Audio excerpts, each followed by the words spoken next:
नमस्कार, एक बार फिर से आप सभी का स्वागत है। आज की जो हमारी वीडियो है वो चक्रवृद्धि ब्याज यानी कंपाउंड इंटरेस्ट। इससे पहले की वीडियो में साधारण ब्याज के बारे में अध्ययन कर चुके थे, तो आज का ये जो टॉपिक है चक्रवृद्धि ब्याज के बारे में पढ़ेंगे और इनसे संबंधित कुछ क्वेश्चन सॉल्व करेंगे। तो कंपाउंड इंटरेस्ट, इसको शॉर्ट फॉर्म में CI से शो करेंगे। जो चक्रवृद्धि ब्याज होता है इसमें और साधारण ब्याज दोनों में डिफरेंस इतना होता है कि साधारण ब्याज जो होती है वो केवल मूलधन पर ही ब्याज लगता है, लेकिन जो कंपाउंड इंटरेस्ट है यानी चक्रवृद्धि ब्याज है वो मूलधन पर उधार में दिया जाता है, तो उसमें ब्याज जो आती है उसमें भी ब्याज लगता है, यानी ब्याज में भी ब्याज लगे तो ऐसे ब्याज को हम बोलते हैं चक्रवृद्धि ब्याज। तो चक्रवृद्धि ब्याज जो क्वेश्चन सॉल्व करेंगे उसको एक ग्राफ के माध्यम से सॉल्व करेंगे। 2 वर्ष जो चक्रवृद्धि ब्याज पूछता है वो 2 वर्ष 3 वर्ष तक का पूछता है, 4 वर्ष का भी पूछता है, तो और 1 वर्ष का जो होता है वो आपका साधारण ब्याज ही कहलाता है। तो सबसे पहले 2 वर्षों का चक्रवृद्धि ब्याज अगर पूछे, समय दिया हो 2 वर्ष, तो चक्रवृद्धि ब्याज अगर पूछे तो उसको कैसे करेंगे ग्राफ के माध्यम से, बहुत ईजिली तरीके से, बहुत सिंपल ट्रिक है ये, ट्रिक नहीं है एक मेथड ही है, ग्राफ मेथड। इससे सॉल्व करेंगे क्वेश्चन और कठिन से कठिन क्वेश्चनों को बहुत आसानी से सॉल्व कर लेंगे। तो इस वीडियो में जो मैं अभी आज जो पढ़ाऊँगा केवल 2 वर्षों के लिए पढ़ाऊँगा, फिर इससे अगली वीडियो जो डालूँगा उसमें 3 वर्षों के लिए चक्रवृद्धि ब्याज कैसे निकालना है उसके बारे में भी बताया जाएगा। तो सबसे पहले 2 वर्षों में जो दर है वो दिया रहेगा R प्रतिशत में दिया रहेगा दर। ग्राफ है, इसमें 2 वर्षों में 4 ठो गोला बनेंगे इस तरह, जैसे आप लोग देख पा रहे होंगे ग्राफ में। तो यहाँ पर जो लिखा रहेगा वो मूलधन रहेगा, ये जो है वो है मूलधन। अब 2 वर्ष का है तो इधर जो है पहले वर्ष की ब्याज और इधर दूसरे वर्ष की ब्याज। तो यहाँ पर जो ये A है और ये वाले ये पहले वर्ष का ब्याज है और ये दूसरे वर्ष का ब्याज है। और ये ब्याज निकलेगा कैसे, जो मूलधन है उसमें जो दर R है, R प्रतिशत में दिया रहेगा, इसको बदलेंगे फ्रैक्शन में यानी भिन्न में, और प्रतिशत को फ्रैक्शन में बदलने के लिए 100 का जो है डिवाइड करेंगे, R/100 कर देंगे। जैसे मान लीजिए 5% दर दिया हुआ है और इसको भिन्न में फ्रैक्शन में बदलना है, तो 5/100 कर देंगे और इसको काट देंगे, तो ये आपका हो गया 1/20। तो इस तरह जो दर दी रहेगी उसको फ्रैक्शन में भिन्न में बदल लेंगे और मूलधन के साथ गुणा करेंगे, और गुणा करने के बाद जो आएगा वो यहाँ पर लिखेंगे। ऐसे ही फिर से जो यहाँ पर आएगा वो चीज़ यहाँ पर भी आएगी। तो ये दोनों A है और ये भी A है, तो ये पहले वर्ष का ब्याज है और ये दूसरे वर्ष का ब्याज है। फिर एक बार फिर से जो भिन्न आएगी उसका फिर से R/100 का फिर से मल्टीप्लाई कर देंगे, जो आएगा उसको यहाँ पर लिखेंगे, इसको B मान लेते हैं कि ये B है। तो अब इस 2 वर्षों में जो चक्रवृद्धि ब्याज है, तो चक्रवृद्धि ब्याज इन तीनों का योग, पहले वर्ष की ब्याज, दूसरे वर्ष की ब्याज और दूसरे वर्ष में इस ब्याज की भी एक ब्याज लगेगी, तो वही कहलाता है चक्रवृद्धि ब्याज। तो इन तीनों का ऐड जब जोड़ देंगे तो 2 वर्षों का कुल चक्रवृद्धि ब्याज यानी CI निकल आएगा। अभी क्वेश्चन भी सॉल्व करेंगे तो और इजीली तरीके से समझ में आ जाएगा। तो 2 वर्षों का जो चक्रवृद्धि ब्याज है वो इन तीनों को जोड़ देंगे, ये तो मूलधन है, जो नीचे निकलेंगे इन सबको ऐड कर देंगे यानी A+A+B, तो ये आपका हो गया 2A+B।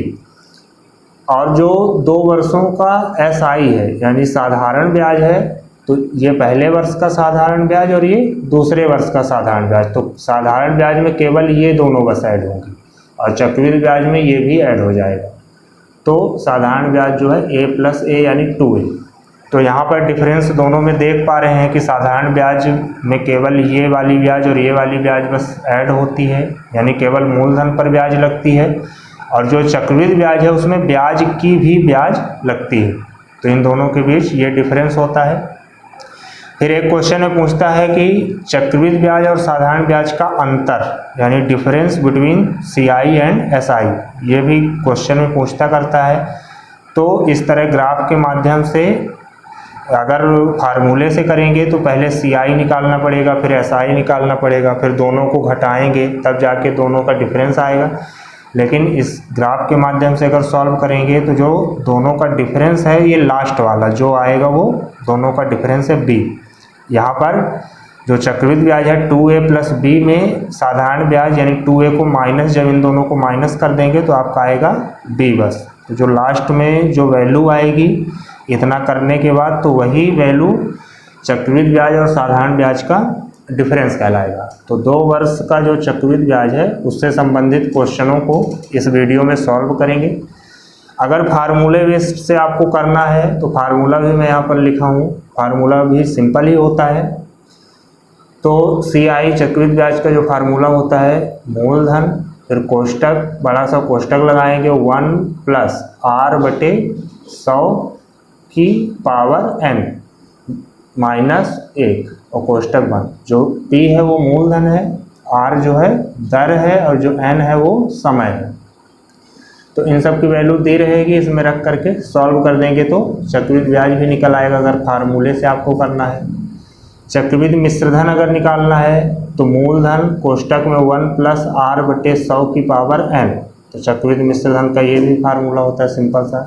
तो फार्मूले बेस्ड से भी क्वेश्चन कर सकते हैं, लेकिन इस वीडियो में जो क्वेश्चन सॉल्व करेंगे वो इस ग्राफ के माध्यम से ही सॉल्व करेंगे। तो चलिए आगे क्वेश्चन सॉल्व करते हैं। तो यहाँ पर क्वेश्चन है 6,000 रुपये की उधार ली गई राशि 5% वार्षिक चक्रवृद्धि ब्याज की दर से 2 वर्षों में कितनी हो जाएगी। तो यहाँ पर 2 वर्षों में कितनी हो जाएगी यानी मिश्रधन हमको निकालना है कि 2 वर्षों बाद टोटल राशि कितनी हो जाएगी। 6,000 रुपये जो मूलधन है और जो दर है वो 5% है और समय जो है वो 2 वर्ष है। तो जब 2 वर्षों का पूछे, 2 वर्षों वाला जब क्वेश्चन आए चक्रवृद्धि ब्याज का, तो आपको सबसे पहले यहाँ पर मूलधन लिखना है। मूलधन है 6,000, उससे पहले जो दर की वैल्यू दी हुई है 5%, तो इसको बदल देंगे भिन्न में यानी 5/100 और इसको काट देंगे तो ये आपका हो गया 1/20। तो दर को सबसे पहले फ्रैक्शन यानी भिन्न में बदलेंगे, फिर यहाँ पर मूलधन लिखना है, फिर पहले वर्ष की ब्याज और यहाँ पर दूसरे वर्ष की ब्याज। और जो ये पहले वर्ष और दूसरे वर्ष की ब्याज आएगी कैसे, इस मूलधन में ये जो फ्रैक्शन निकला है इसका मल्टीप्लाई करना है यानी 1/20 का इसमें गुणा करना है 6,000 में। तो 1/20 का गुणा जब 6,000 में करेंगे यानी 20 का जो है भाग होगा, 6,000 में 20 का भाग होगा। तो जब 20 का भाग करेंगे तो 0 से 1 0 कैंसिल हो जाएगा, 2 × 6 300 आएगा। तो यहाँ पर 300। फिर जब यहाँ पर 300 आएगा तो यहाँ पर भी उतना ही आएगा 300, क्योंकि यहाँ पर भी 1/20 यानी 20 का भाग देंगे जो आएगा यहाँ पर लिखेंगे। फिर एक बार फिर से आपको 1/20 का भाग दे देना है यानी 1/20 का मल्टीप्लाई करना है, गुणा करना है और 20 का 300 × 1/20 जब मल्टीप्लाई करेंगे तो ये 300/20 हो जाएगा यानी भाग आपको देना है। तो जब भाग देंगे तो ये 0 से 0 कैंसिल और ये 15।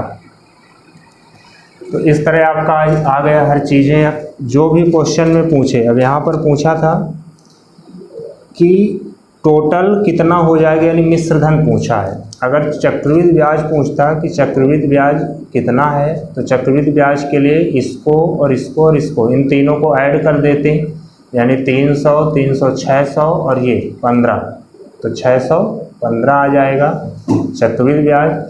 अगर 2 वर्षों का ही साधारण ब्याज पूछ रहा है तो इसको और इसको बस ऐड करेंगे यानी 300 300 कितना हो जाएगा 600 रुपये। और अगर चक्रवृद्धि ब्याज और साधारण ब्याज का अंतर पूछता है तो ये 15 रुपये होगा, CI और SI दोनों का डिफरेंस। तो कुछ भी पूछ सकता है क्वेश्चन में, आप इस तरह बना के सॉल्व कर सकते हैं। लेकिन इस क्वेश्चन में पूछा है मिश्रधन, तो मिश्रधन के लिए मूलधन भी ऐड हो जाएगा यानी 6,000 ये 300 ये 300 ये और ये 15। तो इन सबको ऐड कर देंगे तो वो आपका कहलाएगा मिश्र धन। तो चक्रवृद्धि ब्याज जो है 615 आई ही, इसको ऐड करने पर, और इसको भी आप जोड़ दीजिए तो ये आपका हो गया 6615 रुपये। तो इस तरह इजली कुछ भी पूछे आप आसानी से निकाल सकते हैं। अगला क्वेश्चन है, इस तरह के भी क्वेश्चन आ सकते हैं। किसी धन पर 5% वार्षिक दर से 2 वर्ष के चक्रवृद्धि ब्याज और साधारण ब्याज का अंतर 35 रुपये है, तो वह धन ज्ञात कीजिए। तो साधारण ब्याज और चक्रवृद्धि ब्याज दोनों का जो डिफरेंस है वो दिया हुआ है, 35 रुपये अंतर दिया हुआ है, और हमको धन निकालना है, यानी मूलधन निकालना है। ब्याज की दर भी दी हुई है 5%, समय जो दिया हुआ है वो 2 वर्ष दिया हुआ है। तो जब 2 वर्षों का चक्रवृद्धि ब्याज वाले क्वेश्चन आए तो सबसे पहले आपको इस तरह का जो ग्राफ है 2 वर्षों वाला, उसको आपको बना लेना है।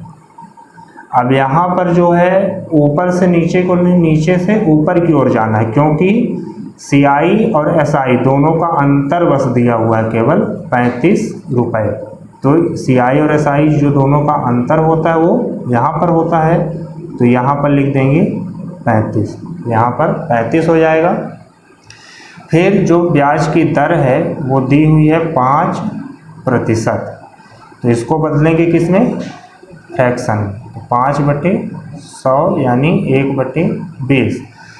अब यहाँ पर थोड़ा ध्यान देने वाली चीज़ ये है कि जब ऊपर से नीचे की ओर वाले संख्या लाते थे, ऊपर से नीचे की ओर आते थे, तो 1/20 का इस वाले में डिवाइड करते थे, तब जाके यहाँ पर संख्या आती थी। या यहाँ पर जो चीज़ लिखी रहती थी उसमें दर जो है यानी 1/20 का भाग देंगे तब जाके ये आएगा। लेकिन अब यहाँ से हमको ऊपर की ओर, यहाँ 35 लिखा, तो यहाँ पर क्या होना चाहिए ये हमको निकालना है। तो इसके लिए इसको उल्टा कर देंगे, 1/20 का उल्टा हो जाएगा 20, और 20 का इसमें मल्टीप्लाई कर देंगे, 35 में 20 का गुणा करके जो आएगा यहाँ पर लिख देंगे, और जो चीज़ यहाँ पर लिखी रहेगी वो चीज़ यहाँ पर भी लिखी रहेगी। आपको लोगों को समझ में आ रहा होगा। तो 35 दूना 70, दोनों का मल्टीप्लाई किए तो ये हो गया 700 रुपये, और यहाँ पर 700 है तो यहाँ पर भी 700। फिर अब 700 से यहाँ पर क्या होना चाहिए, इसके लिए फिर से 20 का मल्टीप्लाई करना है, 20 का गुणा करेंगे तो ये आपका हो गया 700 में 20 का गुणा कर दिए तो 14,000 रुपये। इसमें डिफरेंस मात्र इतना है कि यहाँ नीचे से ऊपर की ओर हम जा रहे हैं, तो इसलिए यहाँ पर जो दर है उसको परिवर्तित कर देंगे, उल्टा कर देंगे। 1/20 को उल्टा करके 20 कर दिए और 20 का मल्टीप्लाई कर दिए, तो जो मूलधन है वो 14,000 रुपये आ गया। यहाँ पर मूलधन लिखा रहता था, तो सिंपली तरीके से आसानी से सॉल्व कर लिए क्वेश्चन को, तो मूलधन आपका आ गया 14,000। तो जो चक्रवृद्धि ब्याज के क्वेश्चन है इसी तरह के आते हैं। इनको अगला क्वेश्चन देखते हैं। किसी धन पर एक निश्चित दर से 2 वर्ष का SI 120 रुपये, यानी 2 वर्ष का साधारण ब्याज 120 रुपये, और चक्रवृद्धि ब्याज 129 रुपये है। ब्याज की दर क्या है, हमको यहाँ पर ब्याज की दर निकालना है। रेट जो है वो नहीं दिया हुआ है, आर निकालना है। समय दिया हुआ है 2 वर्ष, तो 2 वर्ष का सबसे पहले बना लेंगे ग्राफ, जो चक्रवृद्धि ब्याज का 2 वर्ष का ग्राफ होता है, तो उसको सबसे पहले बना लेंगे। फिर क्वेश्चन में जो बोला है 2 वर्षों का जो साधारण ब्याज है वो 120 रुपये है। तो जो साधारण ब्याज होगा इसमें और इसमें दोनों में होगा और बराबर बराबर होगा, यानी 120 को 2 पार्ट में 60 और 60 2 पार्ट में बराबर तोड़ दिए और लिख दिए। और जो चक्रवृद्धि ब्याज है वो 129 रुपये है, यानी CI जो है वो 129 रुपये है। तो 60 और 60 120 और बचा 9, तो 9 यहाँ पर हो जाएगा। तब यहाँ पर ये जो ग्राफ है वो सही है, क्योंकि CI जो है चक्रवृद्धि ब्याज वो 129 हो रहा है तीनों को ऐड करने पर, और जो साधारण ब्याज है वो 120 हो रहा है। अब आगे जो है इसको यहाँ पर हमको निकालना है दर। आर की वैल्यू निकालनी है कि दर कितना होगा, तो 60 में किसका गुणा करने पर या किसका भाग देने पर 9 आता है, या 9 में किसका गुणा करने पर 60 आएगा, ये चीज़ हमको निकालनी है। तो इसके लिए जो दर है वो निकलेगा, वो भी किस में, फ्रैक्शन में। जो दर निकलेगा वो निकलेगा फ्रैक्शन में। जैसे 5% रहता था तो इसमें 5/100 करते थे और ये होता था 1/20। तो यहाँ पर जो दर है वो प्रतिशत में है और ये फ्रैक्शन में। ऐसे ही फ्रैक्शन को फिर से दर में प्रतिशत में बदलने के लिए फिर से 100 का मल्टीप्लाई कर देंगे तो ये भी बदल जाएगा। तो यहाँ पर सबसे पहले दर को निकाल लें कि फ्रैक्शन वाला दर कितना है। तो इसके लिए निकालने के लिए 60 में किसका मल्टीप्लाई करें, यानी 60 में मान लेते हैं x का गुणा करें तो 9 आएगा। तो x की वैल्यू निकालेंगे तो x की वैल्यू हो जाएगी 9/60। इसको काट भी देंगे, 3 त्रिकाई 9 और ये 20, तो ये हो गया 3/20। तो 60 में 3/20 का जब मल्टीप्लाई करते हैं यानी गुणा करते हैं तब जाके 9 आता है। तो जो 3/20 है वो दर का फ्रैक्शन, दर का भिन्न रूप है 3/20, ये हम निकाल लिए। अब जो दर प्रतिशत में निकालना है तो 3/20 को प्रतिशत में बदलना है तो 100 का क्या कर देंगे, गुणा कर देंगे, मल्टीप्लाई कर देंगे। जैसे प्रतिशत को भिन्न में बदलने के लिए 100 का भाग देते थे, वैसे ही भिन्न को प्रतिशत में बदलने के लिए 100 का मल्टीप्लाई कर दिए। तो यहाँ पर काट दीजिए, ये 20 पंचे 100 और 5 तिहाई 15, तो ये दर आ गई आपकी 15%। तो इस तरह के सिंपल क्वेश्चन ही रहते हैं, आसानी से सॉल्व कर दे सकते हैं। बुक में भी जितने क्वेश्चन हैं उनको आप लोग सॉल्व करिए। जो कुछ क्वेश्चन समझ में ना आए तो उनको कमेंट बॉक्स में बता सकते हैं। अगली वीडियो जो मैं लेके आऊँगा चक्रवृद्धि ब्याज का, वो 3 वर्षों के लिए लेके आऊँगा, उनके भी सॉल्व करवाएंगे। तब तक के लिए धन्यवाद।